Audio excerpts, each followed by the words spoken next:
Hey everybody! Last week I ordered another vape mod. I had one of these before, and my cat knocked it off the table and broke it.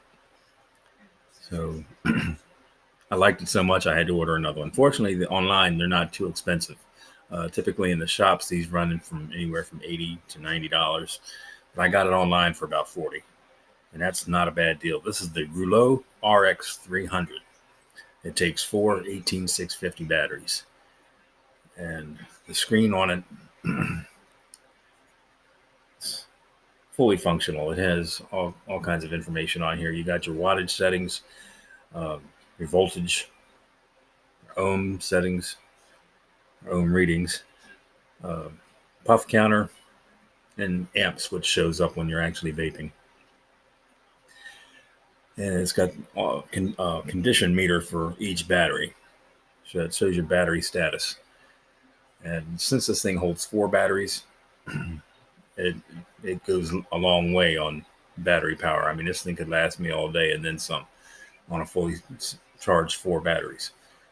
But I've got my Prince V12 tank on here with the Prince V12 mesh coils, and we're going to give it a vape.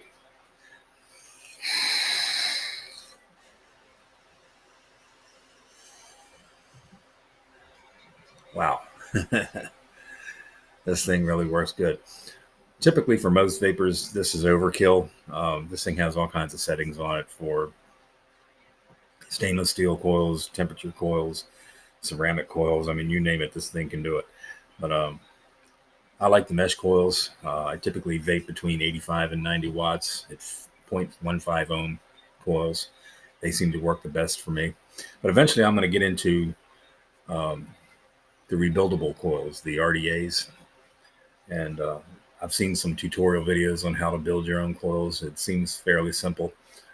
Uh, and the cloud production is really intense on the RDAs. So if you like chucking big plumes, that's the way to go. And I'm a cloud chaser, man. I've got to have the big plumes. That's what makes it enjoyable for me. And I've seen a lot of these new e-cigs they're coming out with now that are vaporless.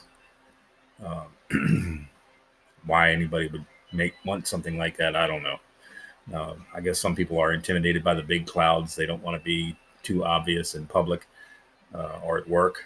So maybe that would be good. Uh, I get a half-hour lunch break at work on most days, so I sit out in my car and cloud it up. I'm going to give it one more here for good measure.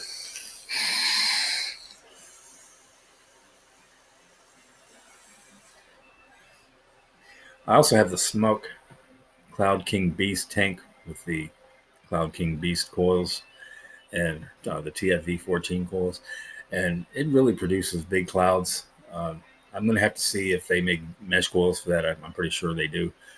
The flavor in the mesh coils is much better with those than the wire wound coils that are typically in the Smoke Cloud King Beast that I have now. I did a review on that last week, and I did notice that the flavor is much better with the mesh coils. Also, with the wire wound coils and the TFV 14 coils that I'm using, which has 14 coils in it, you have to vape it at a high wattage, probably like 150, 160 watts. And after a few hits, it gets hot. The base of the tank gets really hot, and I don't like that. And also, the hotter it gets, the flavor is kind of diminished as well. And I just don't want to walk around with something that hot in my hand. So maybe with the mesh coils in the Smoke Cloud King Beast, maybe that issue would be resolved. I'll have to give that a shot. I'll do another video on that when I get those. So live long, vape strong. Oh, I screwed that up, didn't I? Vape long and vape strong. That's my saying.